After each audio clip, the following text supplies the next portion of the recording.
À vous qui écoutez cet enregistrement, nous sommes en 3476. L'espèce humaine a disparu et il ne reste plus que nous, les robots. J'ai souhaité vous transmettre ce podcast qui évoque le thème le plus douloureux chez les êtres humains et ce pourquoi ils sont tous morts. Bienvenue à toi dans ce nouvel épisode du podcast En eau trouble. Ici Fabien Despanaissance et aujourd'hui on va parler du sujet le plus fun qui soit. Bien sûr, je veux parler de la mort. Pourquoi je veux parler de la mort? C'est un sujet qui me trotte depuis un moment de te faire en podcast parce que c'est un sujet qui est à la fois omniprésent dans nos vies, hein, et en même temps un sujet qui est évacué et qui est complètement laissé de côté parce que c'est trop désagréable d'y penser, c'est trop désagréable de le ressentir. Et il y a un certain nombre de personnes qui disent non, non, mais moi j'ai pas peur de la mort, moi ça me fait ni chaud ni froid. Alors que l'angoisse de dissolution, ça concerne juste 100% des êtres humains en fait.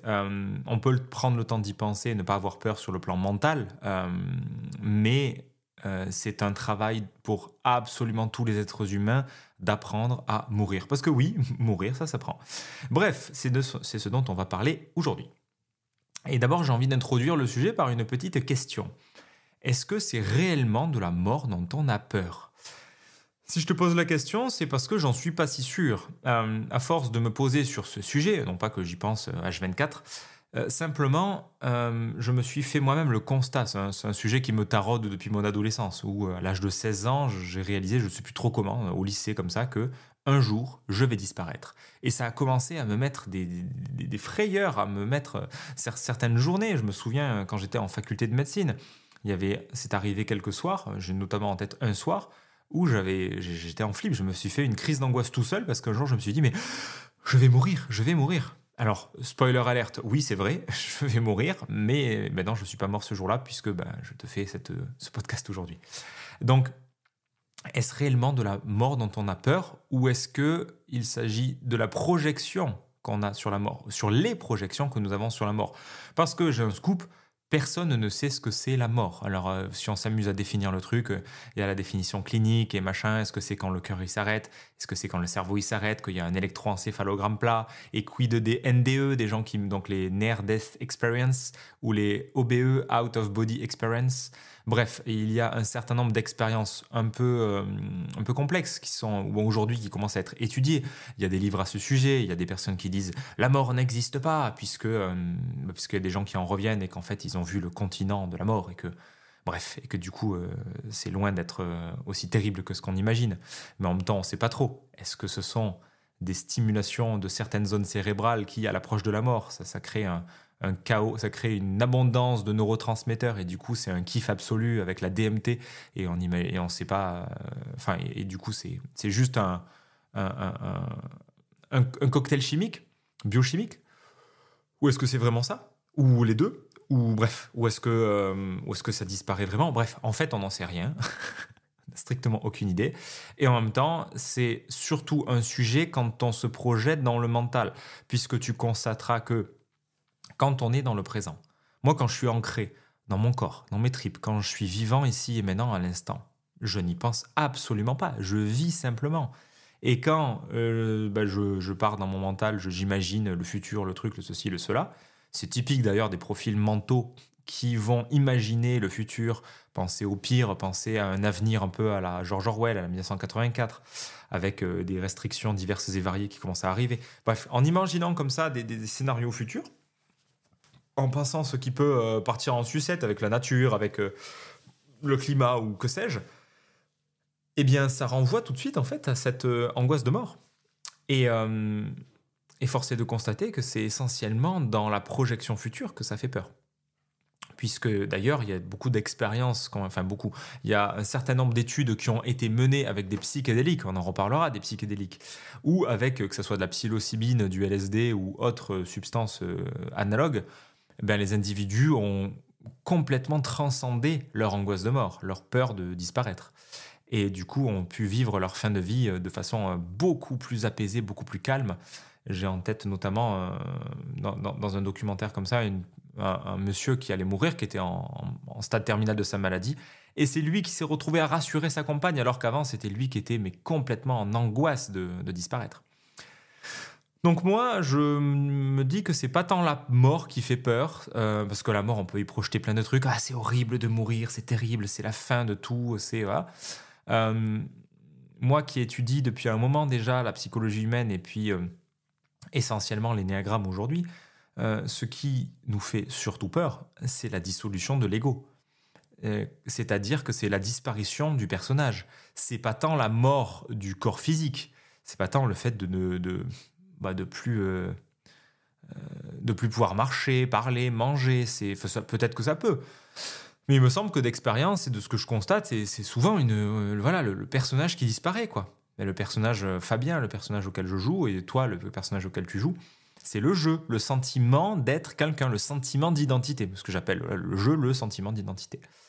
Donc on joue à ce jeu-là et on le prend tellement au sérieux, c'est tout l'enjeu de la transe d'identification qui a été le thème du 2e épisode de ce podcast. Je t'y renvoie si tu l'as pas déjà écouté. L'identification, le fameux je suis, c'est quand je suis coincé dans un je suis que j'ai peur de mourir, que j'ai peur de disparaître, puisque la mort signifie la fin de toutes ces étiquettes, de tous ces apparats, de toutes ces enveloppes. Puisque la seule certitude qu'on a, c'est que la vie est, que la vie continue, que la vie est en permanence, qu'à la fois la vie est, et qu'elle s'arrête jamais, en fait, puisque ça peut changer de forme, mais ouais, c'est le fameux... dans le bouddhisme, il y a ce truc-là de l'impermanence et de...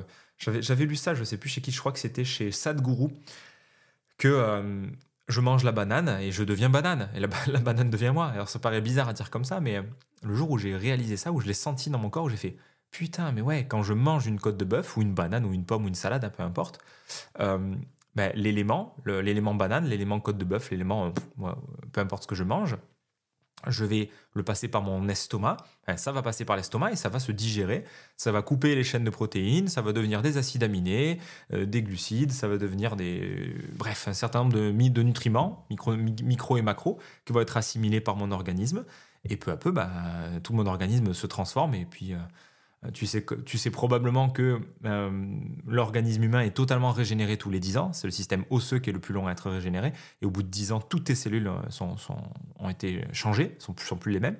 Il y en a qui sont beaucoup plus courtes, avec une durée de vie beaucoup plus courte, hein, le foie notamment, plein d'organes, bref. Donc il y a une impermanence comme ça à ce niveau-là, tout en ayant une permanence en même temps. C'est ça le paradoxe, c'est que... encore une fois, hein, tu manges la banane, donc la banane n'est plus, mais la banane est en toi. Donc il y a une forme de continuité de la vie qui est magnifique et qui ne s'arrête pas. Et en même temps, la forme disparaît. Donc le personnage, le corps, la chair, le corps de chair disparaît. Forcément, c'est une certitude. Donc, est-ce que c'est vraiment ça qui nous fait peur ? Ou est-ce que c'est pas tant ce qu'on projette dessus avec mais qu'est-ce qu'il y a derrière, mais qu'est-ce qu'il y a après ? Tous ces questionnements existentiels qui ne peuvent être solutionnés par le mental, puisque le mental, par définition, enfin le centre mental, manque de foi. Puisque le mental, il cherche à comprendre le réel. Le mental ne peut pas vivre. Il n'est pas fait pour ça. Il est là pour appréhender la réalité, il est là pour créer des cartes, mais il ne fait que expérimenter le fait qu'il ne peut pas vivre le réel, mais qu'il ne peut que le décoder et que le cartographier. Donc forcément, dès que tu pars dans ton centre mental pour imaginer pour imaginer, pour penser, forcément que ça va avec de la peur, et forcément que c'est seulement en lâchant le mental et en plongeant dans un espace de je ne sais pas que ça se détend. Je te renvoie à l'excellent livre que j'adore de Alan Watts, Éloge de l'insécurité, qui évoque exactement ce sujet-là, qui est avec toute cette loi de l'effort inverse, qui est plus je veux dormir, moins j'y arrive. Extrêmement classique, cette loi où plus je veux un truc, plus je veux quelque chose, plus je repousse l'objet de mon désir. Et c'est typique des gens qui vivent de l'insomnie, c'est je veux dormir, je veux dormir, je veux dormir. Enfin, je m'allonge, je vois que je dors pas, et je rumine que je dors pas, et ainsi de suite. Et du coup, je reste dans ma tête, et j'en ai marre, mais je suis fatigué, je veux dormir. Les quelques fois où ça m'est arrivé, et je touche du bois, ça m'arrive rarement, c'est extrêmement pénible, parce qu'il y a ce truc-là de je dors pas, et j'aimerais dormir. Ouais, mais du coup, je fais l'expérience de pas dormir. Et plus je veux dormir, moins je dors. Donc, bref, on est dans ce truc-là de pareil, plus je veux être rassuré par rapport à la mort, plus je veux savoir, plus je me stresse, plus je vais chercher dans le mental et moins je vais être rassuré finalement. Donc ça va en plus de pair avec le fait que la mort, elle est évacuée totalement de nos vies. C'est un sujet avec lequel tu regardes dans la société, c'est pas un sujet qu'on aborde tous les 4 matins. C'est pas un sujet qui est super réjouissant. Avec les années, j'ai l'impression que c'est même de plus en plus évacué, avec les vieux qui sont mis complètement au banc de la société, qui sont mis. Dès que tu es plus productif, de toute façon, tu jartes, hein, tu pars en maison de retraite parce que tu es plus productif, tu ne sers à rien. Et typiquement, c'est bien arrangeant de voir tous ces gens mourir dans des endroits où on ne peut pas les voir. Donc, tout comme avec les animaux. Je veux dire, tous les abattoirs avec les animaux qui sont élevés dans des conditions absolument atroces. Tu as forcément vu une vidéo ou un docu sur YouTube à ce sujet, sauf si vraiment tu as voulu fermer les yeux ou tu t'es vraiment jamais intéressé. Mais aujourd'hui, à l'heure où je te tourne ce podcast, c'est quand même... La plupart des gens ont déjà, qui, en tout cas, un minimum conscience de ce qu'ils font dans leur vie. Ils ont au moins vu un petit docu, une vidéo sur l'état des lieux de l'élevage dans le monde, dans l'élevage des animaux. C'est une catastrophe absolue. Enfin, c'est dans des conditions qui sont inhumaines, effectivement. Enfin, c'est des conditions qui sont atroces. Et pareil, cette mort, elle est complètement évacuée. Et puis, du coup, tu as des tranches de jambon, tu as des petites ailes de poulet. Moi, pendant longtemps, je ne me suis jamais posé la question de tiens, cette tranche de jambon là, ça vient d'où exactement, de quelle partie du cochon et tout. Et aujourd'hui, c'est quelque chose qui, depuis des années, ça m'intéresse de savoir. Quand je vais chez le boucher, je lui demande tiens, ça c'est quoi Bascotte là, d'accord, bon, Bascotte ça va, mais je sais pas, par exemple la roile ou je sais pas quelle pièce, je me dis qu'est-ce que c'est que ça, c'est quelle partie exactement, ah c'est là, ah ok, d'accord, intéressant. Parce que on s'est tellement coupé de la vie et donc de la vie, de la mort, que de la nature en tant que telle, de notre nature, qu'on ne sait même plus en fait. Et que t'as plein de gamins qui savent même pas que la knaki, pour prendre que cet exemple-là, il y en aurait plein, que la knaki, c'est pas un aliment, c'est pas de la viande, enfin ça peut être de la viande, mais c'est pas une pièce d'un animal. Et bref, donc tout ça, que ça soit sur les vieux, que ça soit sur les animaux, c'est... La mort est évacuée en fait complètement de nos vies, totalement. Elle est évacuée de plusieurs façons. Il y a déjà le déni. Le déni, c'est classique. C'est je veux pas savoir en fait. Donc par exemple là, pour reprendre cet exemple de l'animal, mais il est parlant parce que ce soit la mort de l'animal, ça nous renvoie évidemment à notre propre mort. Quand aujourd'hui, moi j'ai fait le choix depuis un an et demi d'élever moi-même des poulets et de moi-même les tuer avant de les déplumer et de les manger, et j'ai fait ça avec plusieurs personnes, je peux te garantir que ça change le rapport à la vie et à la mort, parce que jusqu'alors, moi, je faisais comme tout le monde, dans mon hypocrisie quotidienne, simplement juste acheter de la viande, et parce que j'ai pas envie de tuer d'animal, parce que je savais pas comment faire, c'est inconfortable, c'est comment on fait, et puis j'ai pas le contexte, j'ai pas les outils, j'ai peur, enfin bref, pour tout un tas de raisons, ou juste j'ai la flemme, ou peu importe. Il y a plein de raisons qui ne sont pas forcément des mauvaises raisons. Je ne dis pas qu'il faut tuer ces animaux. Simplement, moi, j'ai pris cette décision de vouloir expérimenter par moi-même et de me dire qu'est-ce que ça fait en fait d'assumer le truc jusqu'au bout et de dire je ne suis pas végétarien, je n'ai pas l'intention de l'être aujourd'hui pour l'instant. Qu'est-ce que ça fait d'assumer mon truc jusqu'au bout et d'élever un poulard, de lui donner à manger et puis après de lui couper, de lui découper la tête, quoi. De le tuer et après de le manger. Qu'est-ce que ça fait ? Je peux te dire que ça fait une expérience qui est vraiment intense émotionnellement, c'est une sacrée expérience, même une expérience sacrée. Ça remet du sacré justement dans la vie, ça me donne envie vraiment d'autant plus de mesurer à quel point c'est précieux de consommer une viande, un produit animal. Et évacuer la mort de nos vies, ça enlève aussi cette banalité. Au contraire, ça remet de la banalité et ça enlève de ce sacré. Et CF, la consommation de viande qui est absolument ahurissante, pour prendre que cet exemple. Bref, évacuer la mort de nos vies, c'est paradoxalement ne pas vivre du coup. Parce que évacuer la mort, c'est évacuer tous ces sujets d'inconfort et c'est se narcotiser à coups de substances, à coups de bouffe, à coups de divertissement. Et puis on le voit, moi je le vois comment j'ai pu me narcotiser, comment je peux toujours me narcotiser, comment je peux moi-même fuir ma propre finitude à travers des divertissements, à travers des trucs qui servent pas à grand chose, si ce n'est me narcotiser. Et je le vois chez bon nombre de mes contemporains. Et donc tu as beaucoup de gens comme ça qui passent leur vie à beaucoup plus fuir la vie qu'à la vivre. Parce que quand tu fuis la mort, tu fuis la vie. Enfin, c'est les deux faces de la même pièce, c'est la même chose. Vie et mort, c'est inhérent.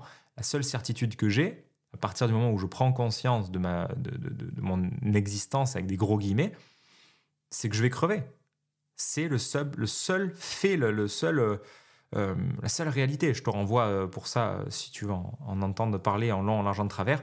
On a fait un long entretien avec Pank, qui va apparaître très bientôt sur YouTube, qui est un type 8. Donc tu verras, c'est l'interview à cœur ouvert du type 8 avec Pank, où on parle de ce truc-là, de la mort. Et où ça renvoie en fait ça ramène à beaucoup de bon sens, ça ramène à beaucoup de simplicité, ça ramène à arrêter de se prendre la tête avec des conneries, avec des choses tellement superficielles. Ou encore, je peux te renvoyer au très très bon bouquin de Mark Manson, The Subtle Art of Not Giving a Fuck, ou si tu lis pas l'anglais, l'art subtil de s'en foutre. Ça marche très bien aussi.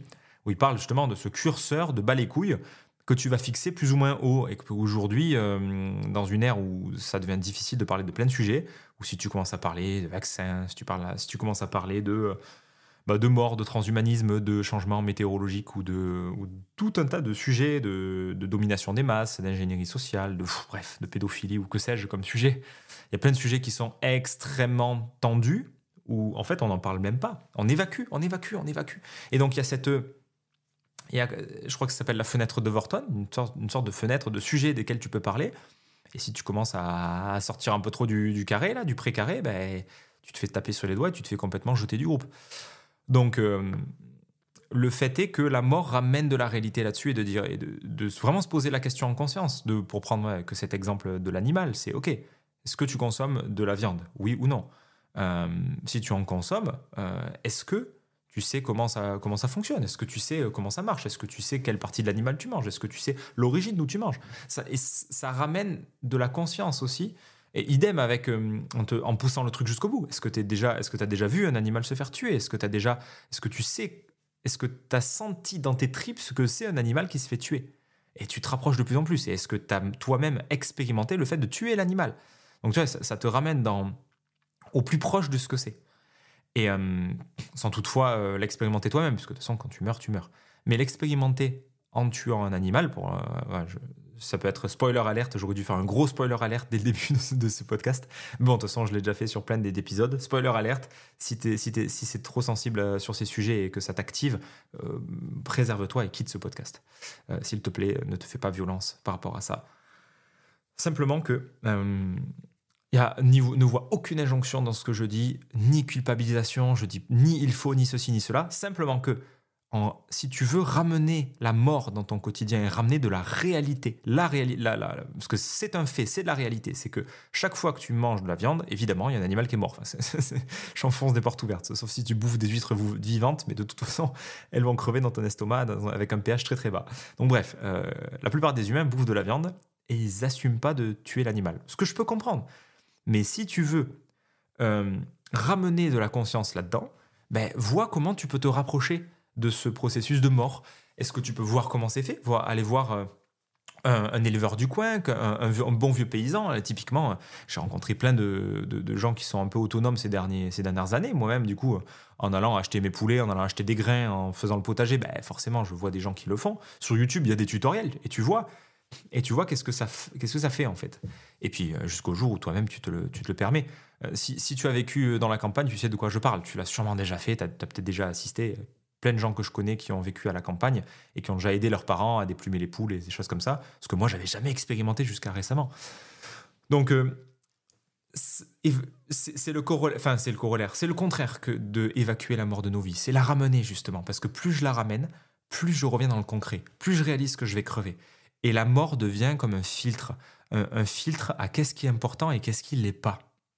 Parce que dans une société qui valorise tellement le nombre de likes sur des réseaux sociaux, qui valorise tellement l'apparence, qui valorise tellement la bonne formulation, qui valorise tellement l'argent, l'apparat et compagnie, une société orange, quoi, dans le langage de la spirale dynamique, pareil, je t'y renvoie, ça fait beaucoup de références, mais si tu veux explorer, tu as de quoi faire. Dans une société qui valorise tout ça, la mort, elle est vraiment pas la bienvenue et la ramener comme sujet quotidien, ça fait un filtre en fait. Parce que oui, j'ai un scoop, un jour tu vas crever. et tu sais pas quand. Et c'est bien ça qui est angoissant, c'est que la vie est injuste par définition. Enfin, je veux dire, il y a pas de, elle est injuste, elle est comment dire un ami, elle est amorale. Il y a pas de morale la vie. La vie s'en balèque. C'est le lion bouffe la gazelle, il lui donne pas son avis, c'est pas mal, c'est pas bien. Le lion bouffe la gazelle, il lui défonce sa gueule, il la bouffe. Point barre. Donc c'est un fait. Et le même fait, c'est que je vais crever, tu vas crever. Est-ce que c'est demain? Est-ce que c'est dans 10 ans? Est-ce que c'est dans 20 ans? On n'en sait foutre rien. Est-ce que c'est du jour au lendemain dans ton sommeil? Est-ce que c'est dans d'atroces souffrances? On n'en sait rien. Simplement, et c'est tout le propos des stoïciens, des auteurs stoïciens, de ramener le memento mori, de dire, rappelle-toi simplement, tu vas crever. Et ça agit, et c'est pas censé, tu vois, nous obséder et dire oh là là, oh merde, je vais mourir, faut vite, vite, vite. Comme moi, j'étais un peu dans ce mode-là, à me dire ah putain, ouais, faut vite que du coup j'accomplisse tous mes rêves, faut vite que j'écrive mes livres et tout, avec une pression. Ça peut aller avec une détente, au contraire, de se dire je vais crever. Donc, est-ce que ça, c'est si important? Est-ce que ce message-là, est-ce que cette personne, cette relation où je fais semblant, ce métier qui me fait chier, est-ce que c'est si important en recontextualisant dans le fait que là, je vais crever? Parce que, ok, c'est normal, nous projetons tous la mort comme étant dans longtemps, sauf les personnes condamnées, machin, et encore, où tu te dis, bah, je vais crever, je sais pas. D'ailleurs, c'est très très intéressant là aussi de regarder Breaking Bad, la série sur ce sujet-là, où il est censé être condamné et de voir les choix de vie qu'il fait, et au final, il crève pas. Bref, c'est très très intéressant de voir ce que ce rapport intime à la mort, ça crée. Je peux te renvoyer aussi aux travaux de Bronnie Ware sur les personnes en fin de vie. Ouais, tu n'hésiteras pas à réécouter ce podcast et tu as vraiment des champs d'exploration très très intéressants si tu veux pousser le truc sur les regrets des personnes en fin de vie. Et c'est souvent, je ferai un podcast là-dessus, je pense. Je regrette de ne pas avoir vécu la vie que moi j'aurais voulu vivre. Je regrette d'avoir tellement d'avoir voulu plaire à tout le monde ou d'avoir trop travaillé. Enfin, tu as comme ça 5 regrets qui sont ultra récurrents, qui sont souvent, qui reviennent dans la bouche des personnes en fin de vie. Et je trouve que c'est un enseignement qui est intéressant et qui mérite d'être remis à la conscience régulièrement pour se dire, ok, est-ce que là, je suis pas en ce moment trop en mode vouloir plaire aux autres? Et évidemment, ça dépend de ta personnalité. Moi, ça fait partie de mon fonctionnement. Et je mets beaucoup de vigilance là-dessus parce que effectivement, oui, ma structure, elle est calée sur plaire aux autres. Oui, ça me plaît d'avoir des likes. Oui, c'est important pour moi, la reconnaissance. Maintenant, est-ce que j'ai envie d'être obsédé là-dessus H24 toute ma vie? Est-ce que c'est si important que ça au final? Ben non. Non, clairement. Est-ce que sur mon lit de mort, je vais repenser à tous ces likes, à tous les nombres de vues que j'ai sur ma chaîne YouTube? Non, je m'en balèque, mais profondément.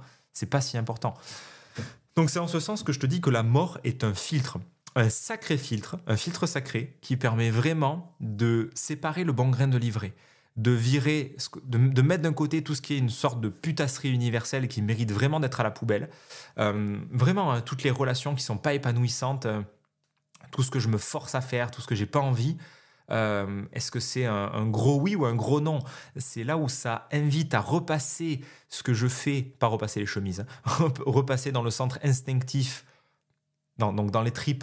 Est-ce que c'est oui ou est-ce que c'est non? Est-ce que ça m'intéresse ou est-ce que ça m'intéresse pas? Pour quitter ce monde de la demi-molle où je m'engage jamais vraiment. Et ça, c'est typique chez les gens qui se reconvertissent. Je l'ai constaté avec un partenaire à de multiples reprises. On a accompagné plein de personnes dans leur reconversion et le développement de leur activité. Tu as beaucoup de gens qui sont dans une mi-molle permanente. Ah, je me reconvertis, oui, mais non, mais j'y vais pas, mais j'y vais à moitié, mais un petit peu, et ceci et cela. Ok, t'as le droit d'hésiter, t'as profondément le droit de faire bien ce que tu veux. Maintenant, est-ce que tu as vraiment, à un moment donné, est-ce que tu as vraiment envie d'y aller? Ça invite à trancher, à faire appel à son instinctif et à trancher dans le lard. Genre, quand tu élèves un poulet, quand tu as des poules, soit tu les laisses vivre, soit tu les tues. À un moment donné, il n'y a pas d'entre-deux. Tu n'es pas à moitié vivant ou à moitié mort. Et tu as plein de gens comme ça. Et encore une fois, hein, je projette sur personne. Je peux voir moi aussi à quel point je peux faire ça. C'est simplement de faire attention à quel point on peut être des morts vivants. À chercher à jamais vraiment s'engager dans la vie parce que on a peur de mourir en même temps. On repousse la mort en se narcotisant et en même temps, du coup, on vit pas. Mais à un moment donné, la vie, c'est aussi dans l'instinctif et ça s'incarne pleinement et c'est OK. Et dire oui à la vie, c'est c'est plonger dans un espace dans lequel je n'ai aucune certitude si ça va marcher ou non. Je n'ai aucune certitude si la vie va continuer parce que, effectivement, factuellement, c'est le fameux je peux me faire écraser par un camion demain. Oui, oui, foncièrement.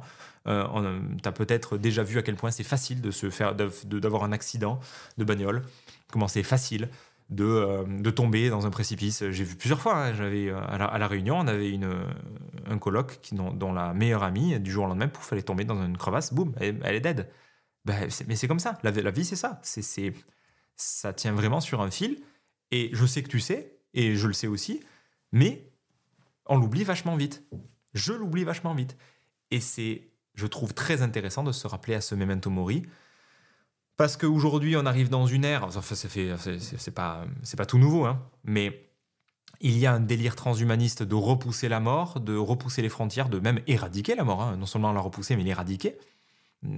Chez tous les fans, chez tous les GAFAM et tous les fans de ce transhumanisme, il y a ce délire de jouer à Dieu et de chercher à changer les lois de la nature, de changer les lois de la vie.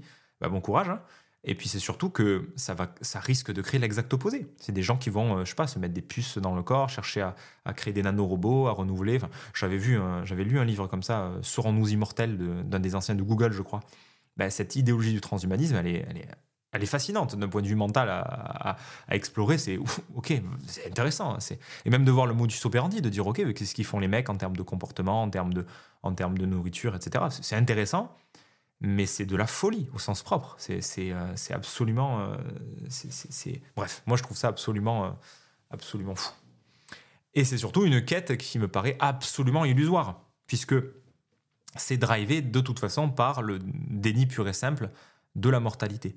Mais encore une fois, quand je n'accepte pas de mourir, j'accepte pas de vivre. Les deux vont de pair. Donc, quand à un moment donné, et là ça renvoie à une citation que tu as sûrement déjà entendue, c'est ta deuxième vie commence quand tu comprends que tu n'en as qu'une.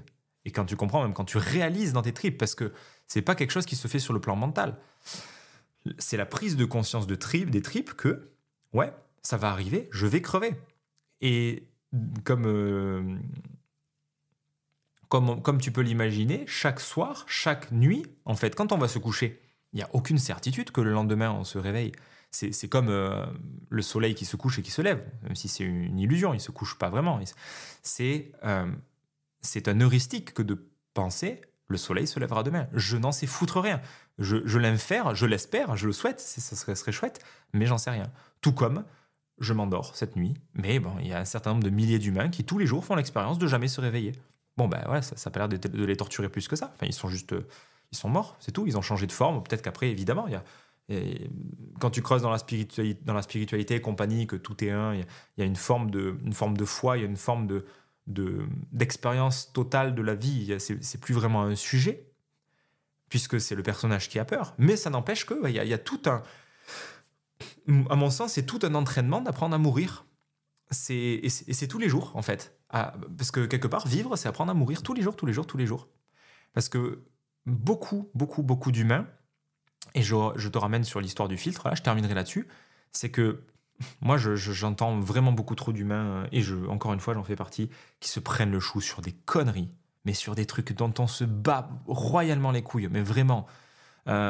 Est-ce que la personne elle a fait ci, est-ce qu'elle a fait ça, est-ce que j'étais bien habillé, qu'est-ce qu'il a pensé de moi, et c'était comment, et est-ce que j'ai assez bien fait, est-ce que je vais réussir à ça, et tous ces petits problèmes du quotidien qui ont l'air gros quand on est dedans, bien sûr. Il ne s'agit pas de les minimiser, il ne s'agit pas de faire du déni là-dessus, il ne s'agit pas de rationaliser.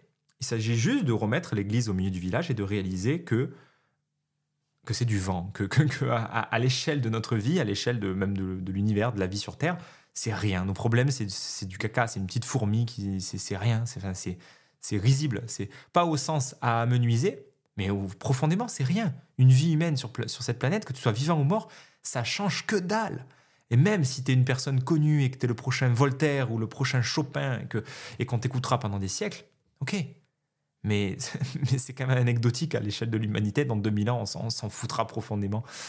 Et dans 10 000 ou 100 000 ans, je te raconte même pas. Et dans 1 million d'années, alors là. Donc ça remet de la perspective et ça remet vraiment de la réalité. Vraiment, ça remet, je trouve, les choses dans leur contexte ou dans un paradigme tellement humano-centré de regarde ce qu'il a fait, puis t'as vu lui, et Trump, et machin, et le président, et oh, c'est terrible, et oh là là, et les impôts, et nanani, et nanana. Et ça râle, et ça râle, et on peut se plaindre de tellement de trucs, mais tellement anecdotiques, tellement profondément euh, banal, superficiel. Enfin, je sais pas comment on peut l'étiqueter, même pas l'étiqueter, c'est des choses non essentielles. Tout 99,9% des choses dont on râle, ce sont des choses non essentielles qui cachent quoi derrière? Qui cachent j'ai peur de crever. Et plutôt que faire du bruit et s'agiter de oh là là, regarde ce qu'il fait, on peut juste ramener en fait au fond, en fait j'ai peur de crever, je veux pas disparaître. Et tous autant qu'on est, selon notre structure psychique, hein, ça renvoie toujours à ça, à cette peur de la dissolution, à cette angoisse de la dissolution, cette angoisse existentielle inhérente au fait que je suis seul à poil dans ma réalité, dans un monde complexe, chaotique que je ne comprends pas. Il y a un enfant à l'intérieur qui est complètement paniqué du fait que, bah ouais, il est peur, il a peur, il est seul c'est tout. Et c'est tout en fait. Donc, je te laisse avec ça. Je t'invite, si tu as envie, de poser un petit peu comment c'est pour toi la mort, de voir. Est-ce que justement tu pourrais t'en servir comme un filtre à bas les couilles pour voir un petit peu qu'est-ce qui vaut le coup, qu'est-ce qui vaut, qu'est-ce qui est vraiment important pour toi, qu'est-ce qui vaut l'investissement de ton temps et ton énergie et qu'est-ce qui le vaut pas? Est-ce que les ragots, est-ce que les petites émissions, est-ce que la narcotisation sur YouTube à écouter des trucs, est-ce que vivre à moitié sur des trucs qui t'enthousiasment pas vraiment, c'est vraiment satisfaisant? Ouais, écoute, si ça peut te déclencher un truc à l'intérieur de toi qui t'invite à trancher, dire non, mais ça, écoute, alors, effectivement, ça, je tranche. Boum. C'est comme ça que moi, successivement, il y a des trucs que j'ai tranchés. La télé, bah les couilles, les réseaux sociaux, c'est bon, ça m'emmerde. Je supprime Instagram, Facebook, allez, c'est bon. Il n'y a pas de gna gna gna, je vais rater des trucs et tout. Est-ce que je vais me rappeler à la fin de ma vie? Est-ce que c'est si important pour moi, les posts que j'ai vus sur Facebook, le nombre de likes? Est-ce que c'est si important, tel truc, tel truc, tel truc? Franchement pas. Est-ce que même je me rappellerai de ce podcast? Peut-être même pas. Donc est-ce que c'est si important? Non. Sur ce, je te laisse avec ça. Je te souhaite une bien bonne soirée. Et si tu veux me partager ce que ça t'a fait écho en commentaire, je serai ravi, je te lirai bien sûr. Parce que j'ai plaisir à lire et à répondre, évidemment. En tout cas, quand c'est vivant pour moi. Et bien si ça peut plaire à quelqu'un, que ça pourrait aider, tu penses, dans ton entourage, un ami ou une amie, mais franchement, partage-lui. Partage-lui parce que c'est un thème que beaucoup de gens évacuent. C'est comme les zones d'ombre, c'est comme l'honnêteté radicale. Enfin bref, c'est comme tous les sujets que j'évoque. C'est que c'est des trucs qui sont pas jojo, mais qui en même temps le sont aussi parce que ça ramène beaucoup de légèreté. Parce que franchement, il y a quelque chose aussi de jouissif dans le fait de se dire, en fait, je sais pas quand je vais crever, mais du coup, aujourd'hui, là, maintenant, je vis vraiment. Et d'ailleurs, je finirai là-dessus. Un témoignage qui revient souvent de beaucoup de personnes qui ont failli crever avec des maladies graves et compagnie et qui ont fait une expérience de mort imminente, c'est qu'ils ont fait l'expérience de crever, ils sont revenus, en tout cas c'est tel que c'est dit, hein. Et du coup il y a des choix radicaux de vie et c'est des gens qui souvent ont switché complètement et ils avaient besoin de ça pour dire ok fuck à mon couple, fuck à mon boulot, fuck en tout cas à ce qui ne me convenait pas, je bazarde tout ce qui me convient plus et maintenant je vis ma vie, point. Et c'est souvent. Et il y a aussi en avançant en âge, il y a beaucoup plus ce côté bas les couilles chez beaucoup de personnes plus âgées. Oh, c'est bon, le regard des autres, fuck et tout. Il y a un côté, il y a une transcendance un peu du m'as-tu vu. Et je trouve que, pareil, par rapport à mon adolescence, je vois que ça s'est beaucoup, beaucoup diminué déjà. C'est encore très présent, mais je vois à quel point il y a beaucoup plus de bas les couilles par rapport à avant.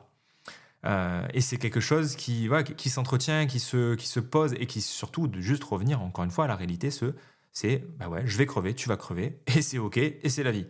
Sur ce, passe une belle soirée et à la prochaine.